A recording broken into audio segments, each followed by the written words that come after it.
Hello everyone, we are back here again with another entry of iKenSleep. As per usual, I hope you all are taking very good care of yourselves, especially as we are now starting the month of March already.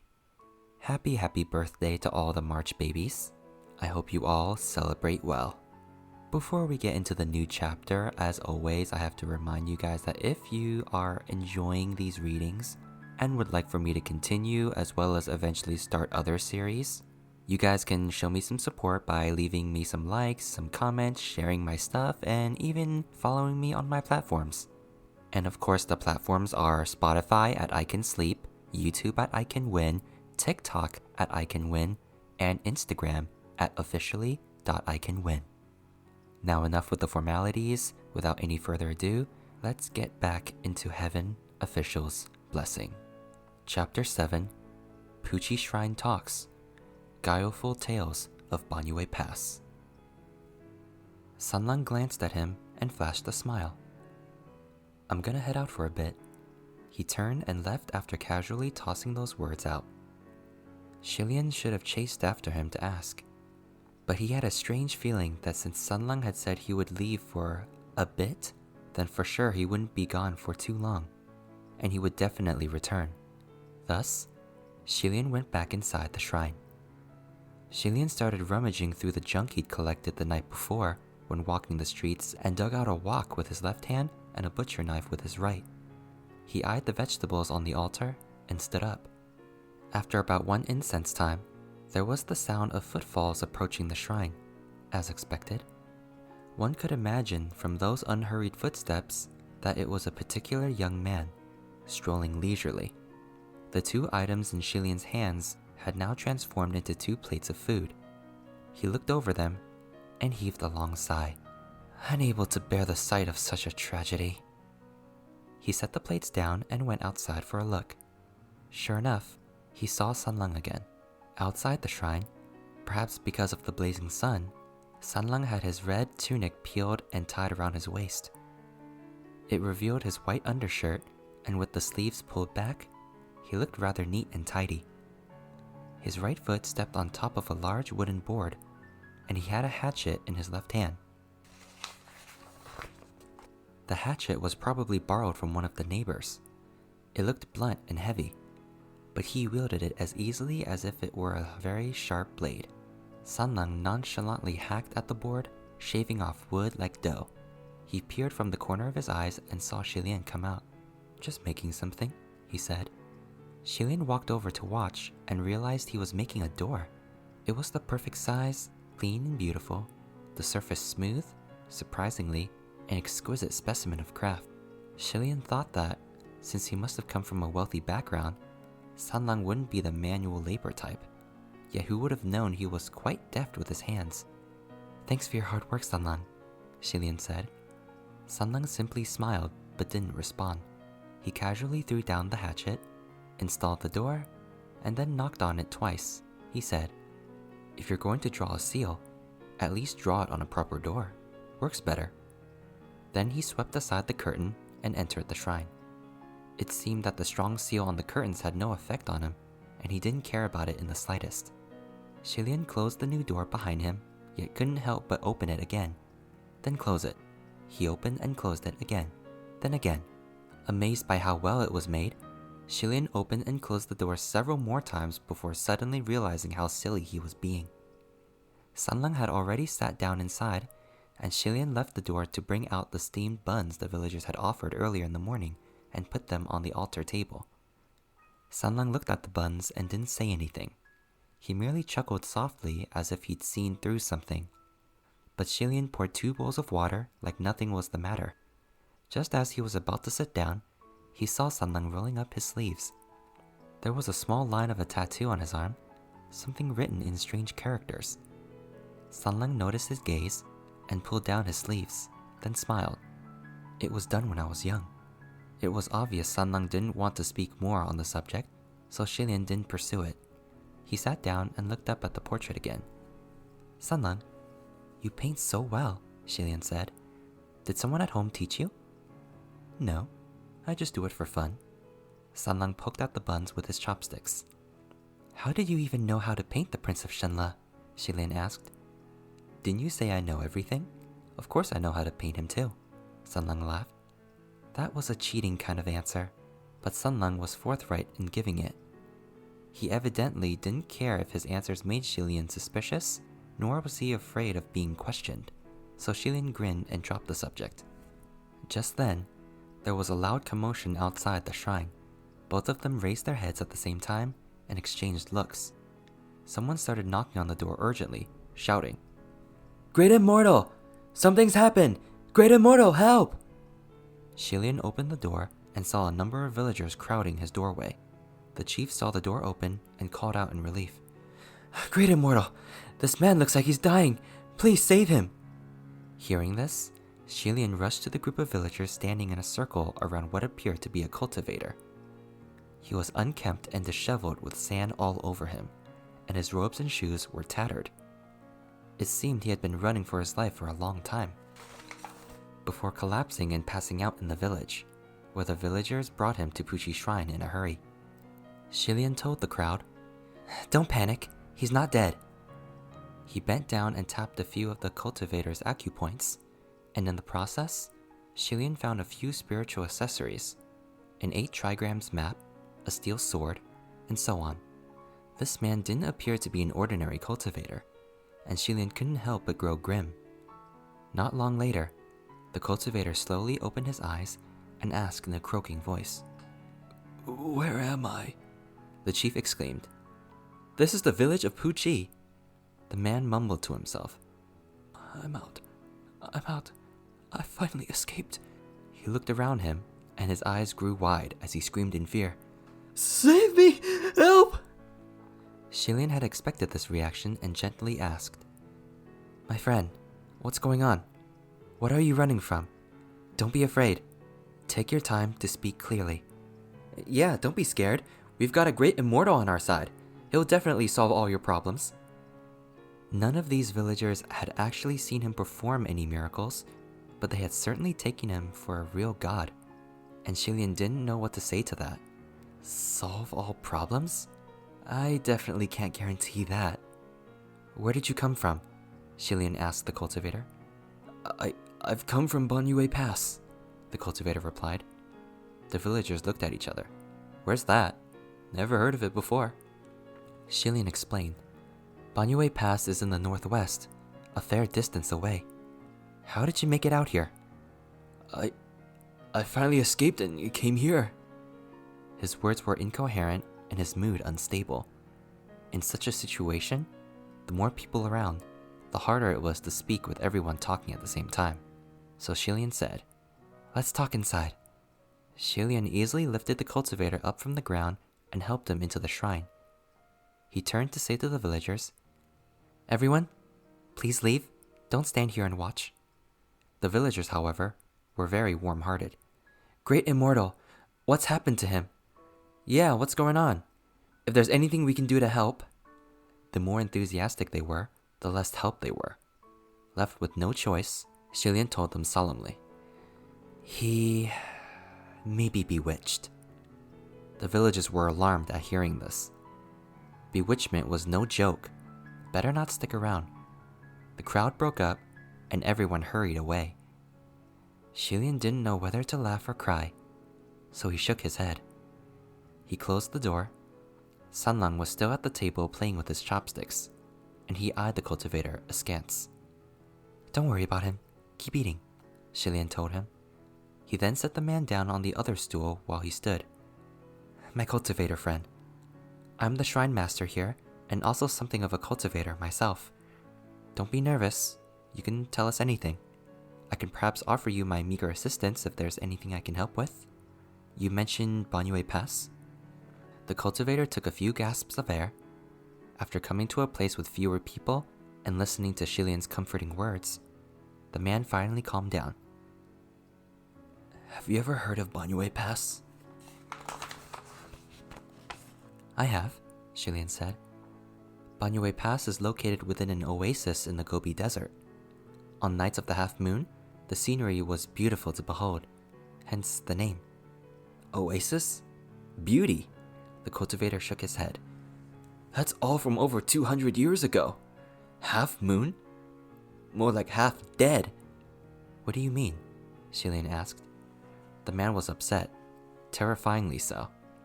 Because at least half of those who pass through its gates disappear. How is that not half dead pass? Well, Xilian had certainly never heard that before. Who did you hear this from? I didn't hear it from anyone. I saw it with my own 2 eyes. The man sat up straight. There was a merchant group needing to cross the desert.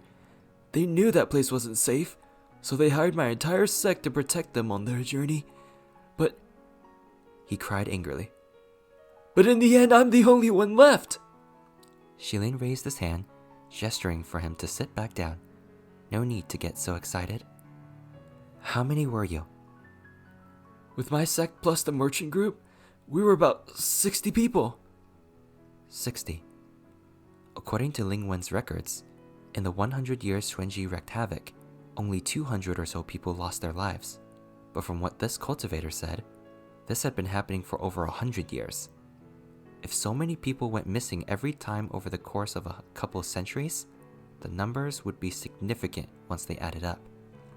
When did Half Moon Pass become Half Dead Pass? Xilian asked. The cultivator replied. Maybe about 150 years ago?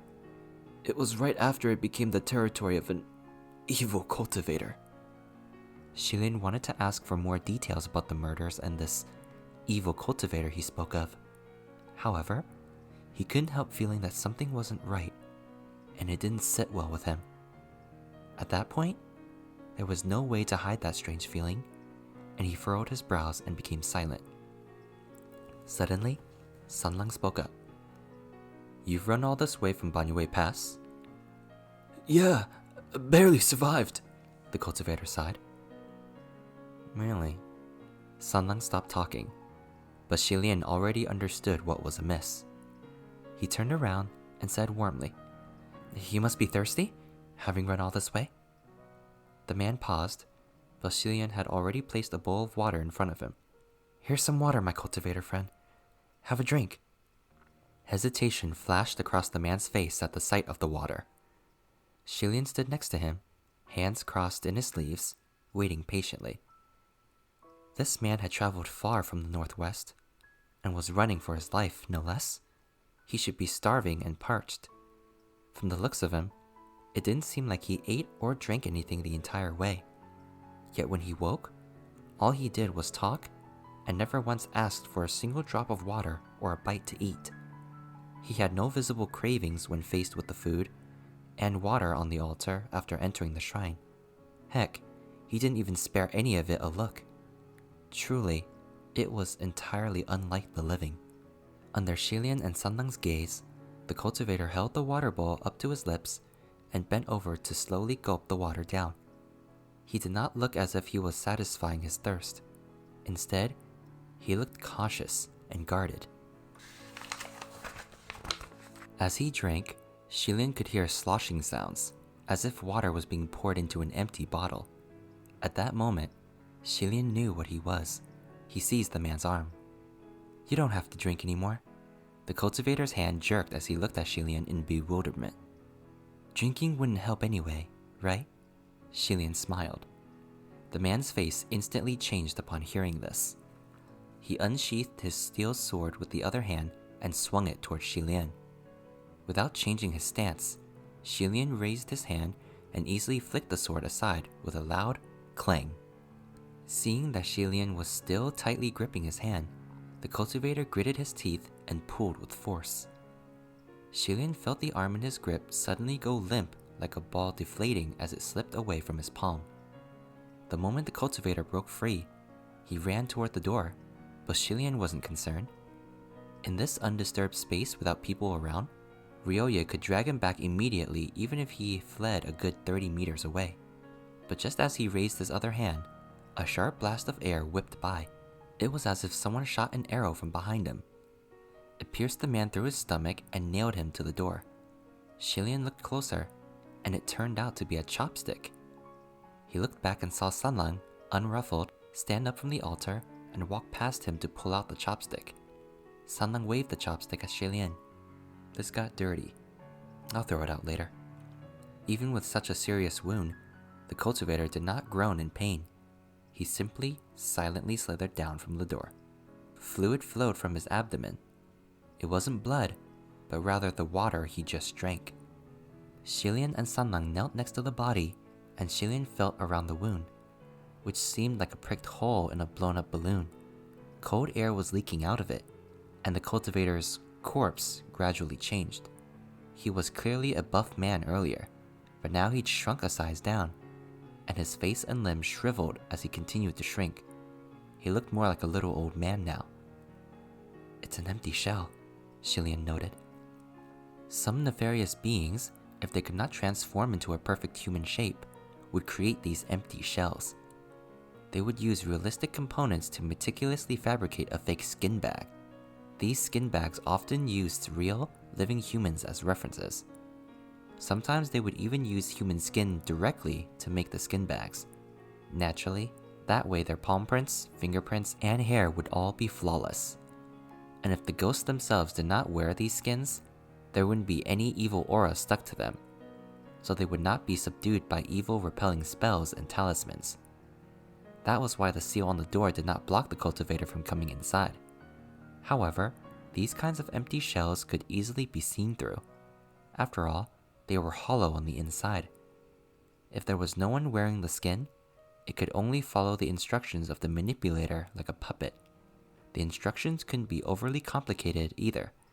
They had to be simple, repetitive, and set up beforehand.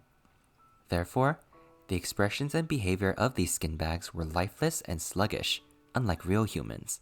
For example, they could only repeat certain phrases, do certain repetitive things, or finish certain thoughts.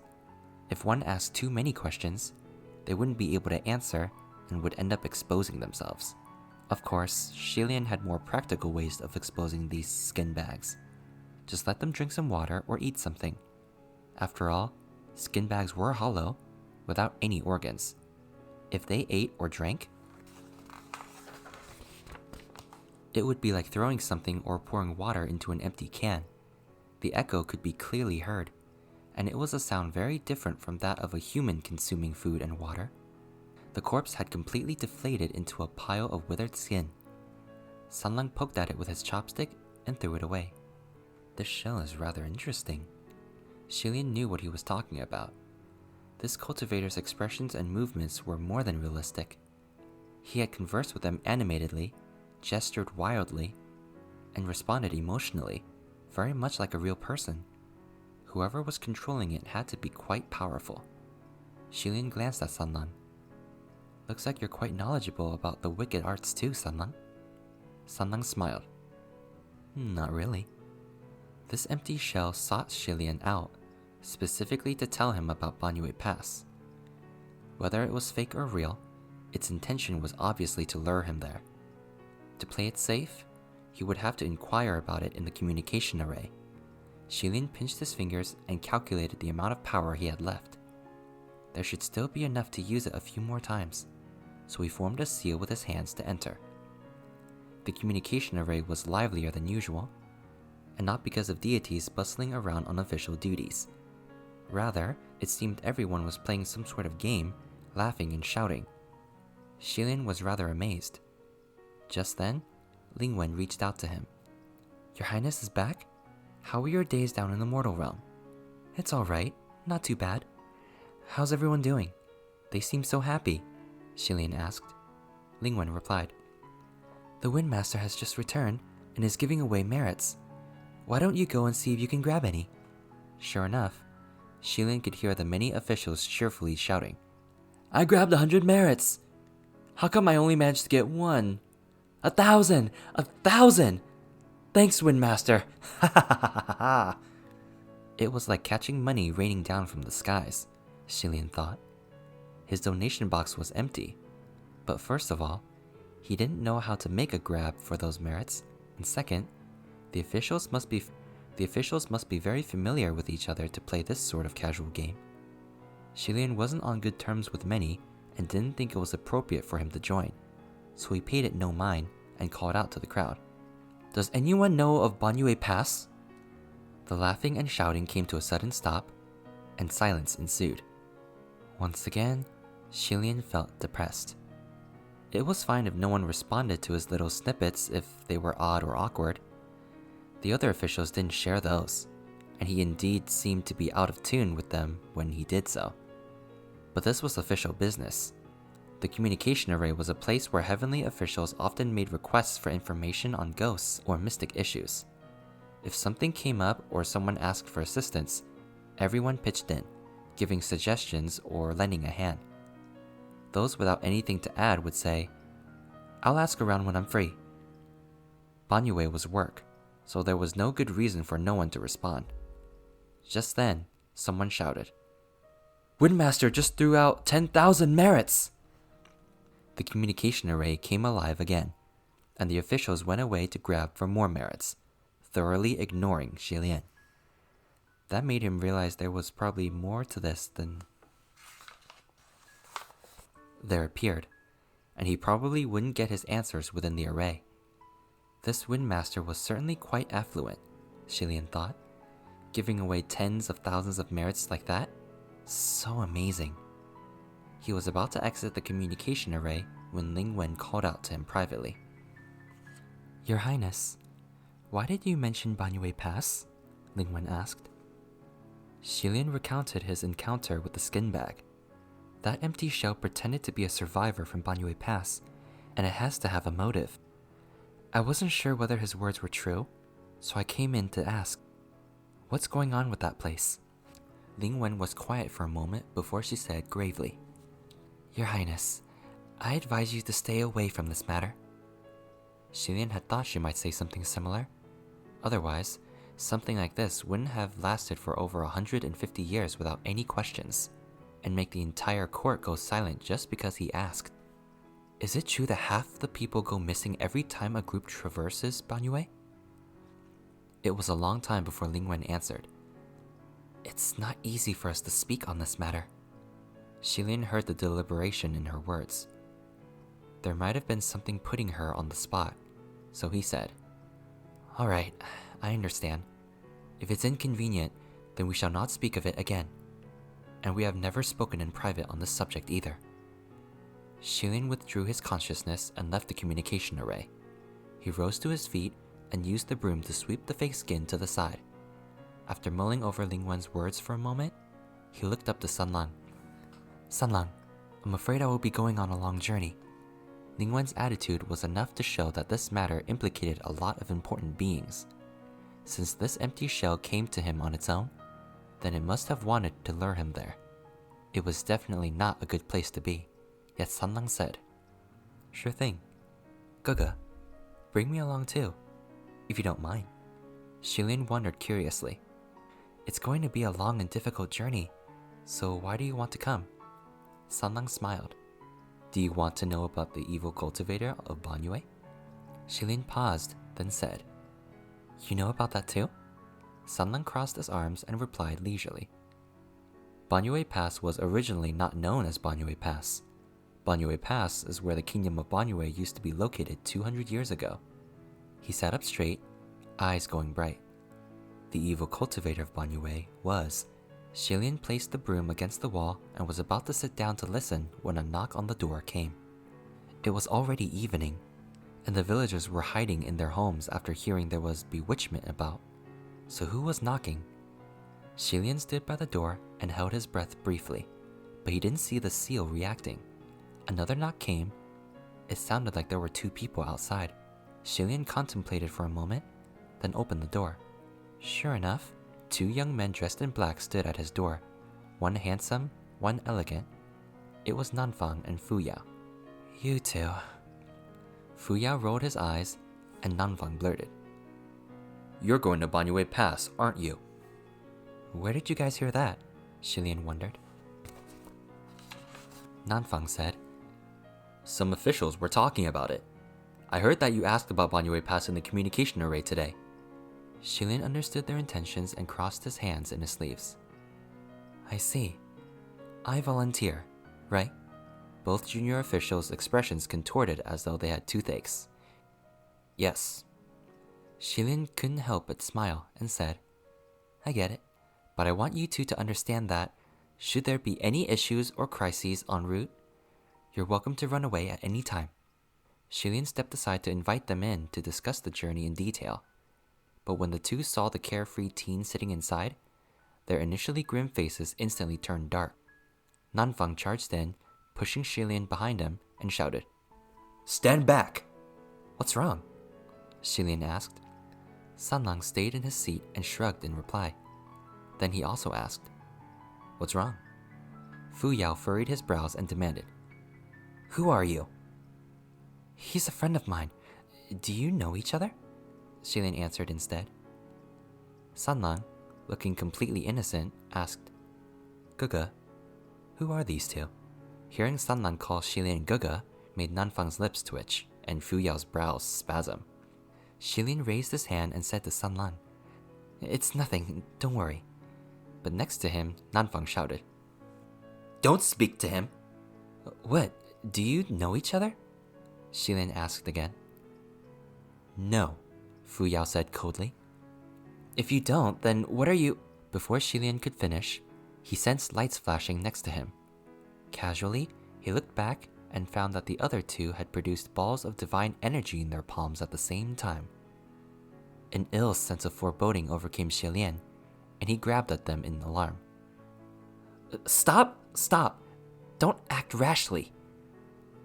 The bulbs of divine energy were pulsing, staticky, and dangerous.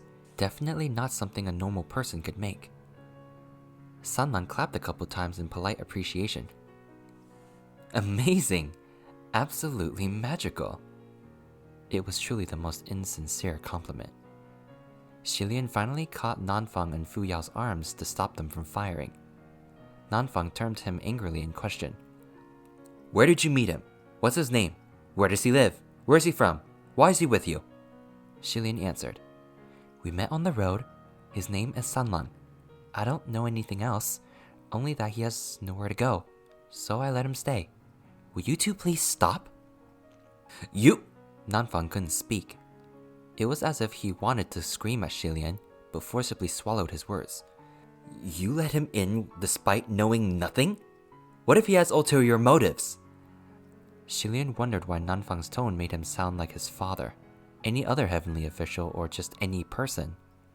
If they heard someone younger say anything in such a manner, they would have been displeased. But first, Shilin was already used to all kinds of rebukes and taunts, so he felt nothing. And second, he knew that those two meant well and were only saying those things out of worry, so he didn't mind. At that time, Sanlang cut in. Guga, are they your servants? Shilin replied gently. The word servants isn't quite right. To be more specific, they're helpers, I guess. Sanlang smiled back. Really? The youth stood up, grabbed an item, and threw it at Fu Yao. Then, why don't you help out? Fu Yao caught the thing without sparing it a look. Once it was in his hand and he saw what it was, his temper surged straight to his head. The youth threw him a broom. Fu Yao looked as if he wanted to crush both the broom and the teen into powder. Shilin hurriedly took the broom from Fu Yao's hands. Calm down, I only have one broom. Before Shilin could finish his words, he was cut off by a burst of white energy that shot out from Fu Yao's hand as he bellowed, Reveal yourself! Sanlang stayed where he was, arms still crossed in a relaxed posture. But he tilted his head just slightly as the beam of energy narrowly missed him and smashed one of the altar table's legs. The table collapsed with a loud crack and all the plates crashed onto the floor in a heap. With a wave of his hand, he released Ryoye and bound Nanfang and Fu Yao's arms. Both men struggled but failed to break free. What are you doing? Nanfang shouted. Shilin made a gesture for a timeout. We'll talk outside. Outside. Then he waved his hand and Ryoye flew out, dragging the two in tow. I'll be right back, Shilin said to Sanlang, then closed the door behind him. At the front of the shrine, Shilin called Ryoye back, took the sign at the entrance, and set it down in front of the two. Read this. Then tell me what it says. Fu Yao read aloud. Please kindly donate to the renovation of this broken shrine for accumulation of good merits. He looked up at Shilian. Donations for renovations? You wrote this? You are at the very least an ascended heavenly official. How could you write such a thing? Where's your dignity? Shilian nodded. That's right, I wrote it. If you guys keep fighting inside, then I will be asking for donations for construction, not renovation. And then I would have even less dignity. Nanfang pointed at the shrine. You don't think that boy is at least somewhat odd? Of course I do, Shilian said. You know he's dangerous, but still you keep him by your side? Nanfang demanded. Seeing they had no intention to donate, Shilian placed the sign back by the door and replied. Nanfang, that's where you're wrong. There are all kinds of people with various temperaments and mannerisms in the world. Odd doesn't mean dangerous. Look at me. I'm odd in everyone's eyes, but do you think I'm dangerous? Well, that was undeniable logic. Shilian clearly possessed transcendent grace, and yet he still collected scraps all day. Was that not the very definition of odd? Fu Yao demanded. Aren't you afraid he has ulterior motives? Shilian asked. Do you think I have anything worth enough for him to scheme for? Nanfang and Fu Yao were stumped. Indeed, schemes against another were often designed because a person coveted another's treasure. Tragically, they honestly couldn't think of anything belonging to Shilian that was worth scheming for. He had no money and no treasures. The boy couldn't be eyeing that junk he collected every day. Could he? Shilian continued. Besides, it's not like I haven't tested him. The two stared at him. How did you test him? How did it go? Shilian explained his previous attempts. The results are inconclusive. I've already done so much. If he isn't immortal, then there's only one other possibility. A supreme. Fu Yao sneered. Who knows? Maybe he is a supreme. Shilian said softly. Do you think ghost kings are as idle as we are? Such that they'd come to a small village to collect scraps with me? We aren't idle! Okay. On top of the small hill, outside the shrine, the three heavenly officials could hear that youth moving about easily without worry within, as if he wasn't the least bit concerned about anything. Nanfang said in a low voice. No, we still have to think of a way to test whether he's a supreme. Shilian rubbed his forehead. Go ahead and try, but don't go overboard. What if he really does turn out to be a runaway young noble? I get along pretty well with this kid, so be nice. Don't bully him. The don't bully him made Nanfang screw up his face, and Fu Yao's eyes rolled to the back of his head. Shilian nagged a bit more before reopening the door. Sanlang was checking out the broken table leg, and Shilian cleared his throat to get his attention. Are you alright? I'm alright, Sanlang smiled. Just checking to see if we can fix this table leg. Everything just now was a misunderstanding. Please don't mind them, Shilian said warmly. Since you say so, I won't mind. Maybe they thought I looked familiar. Fu Yao said frostily. Yeah, quite familiar. Probably why I was mistaken. Sanlang laughed. What a coincidence. I think you two look rather familiar too. Although still on high alert, Nanfang and Fu Yao were no longer reacting violently. Nanfang said gloomily. Make some room. I'm going to conjure a teleportation array. The teleportation array was a spell that could compress thousands of kilometers into one step, infinitely convenient. However, each use consumed a considerable amount of spiritual power. Shilian rolled up the straw bedding mat on the ground and said, Why don't we draw it here? With all the commotion earlier, Fu Yao didn't have the chance to look at the shrine properly. Now that he had spent some time in the dilapidated shack, he looked around, feeling immensely uncomfortable. He wrinkled his brows. You live in a place like this? Shilian grabbed a stool for him to sit on and replied, I always live in places like this. Nanfang paused briefly when he heard that, then went back to drawing the array. Fu Yao didn't sit down, but his expression also turned complicated. He mostly looked shocked, but there was a tiny part that looked to be cheered at his misery. He quickly neutralized his expression, however. "Where's the bed?" "This is it," Shilian replied, hugging his straw mat. Nanfang looked up to glance at the mat, then lowered his head again. Fu Yao side-eyed Sanlang, who was standing aside. "You two are sleeping next to each other?" "Is there a problem?" Shilian asked pointedly. Alas, the two couldn't squeeze out anything more to say. So no more problems. Shilian turned to Sanlang. "You were interrupted before, Sanlang. Who is that evil cultivator of Banyue? Do continue." Sanlang had been staring at them earlier, looking to be deep in thought, his eyes dark. He only snapped out of it when he heard Shilian call to him. He gave Shilian a small smile. "Alright." He paused for a moment, then began. That evil cultivator of Banyue was the state preceptor of the ancient kingdom of Banyue, one of the dual evil masters. "Dual means there's two of them. Where's the other one?" Shilian asked. Sanlang, having all the answers, replied. "Another evil cultivator from the central plains called Fangshin. He has nothing to do with the kingdom of Banyue." Shilian widened his eyes and continued to listen. Turned out, the people of Banyue were a brutish warrior race who frequently enjoyed invading nearby lands. They seized an important checkpoint between the central plains and the western region, and the two countries constantly fought over the border. Battles, skirmishes, the conflicts were never ending. Their state preceptor was learned in the demonic arts, and the soldiers of Banyue trusted in them with all their hearts, willing to follow the state preceptor to the ends of the earth. However, 200 years ago, a dynasty from the central plains finally dispatched an army to invade, and it leveled the kingdom of Banyue.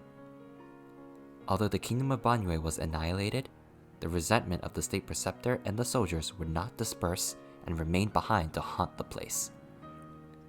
The kingdom of Banyue was built upon an oasis, but after its fall and its eventual metamorphosis into Banyue Pass, it was as if the aura of evil permeated the land. The oasis was soon swallowed by the surrounding Gabi. Some said they still saw shadows of Banyue warriors, giant and terrifying, with maces in hand, patrolling back and forth, hunting. Thousands of civilians who used to live there gradually migrated, unable to make a living in a dying oasis. That was when the rumors of disappearing travelers started to spread. All those who came from the Central Plains wishing to pass through must leave behind half their assets as toll, those assets being human lives. Fu Yao smiled without mirth. "This young master sure knows a lot." Sanlang smiled back. It's nothing.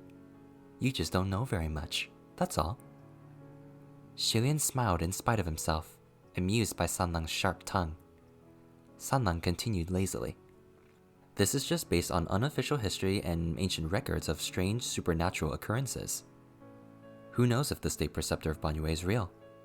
Maybe the kingdom of Banyue didn't even exist."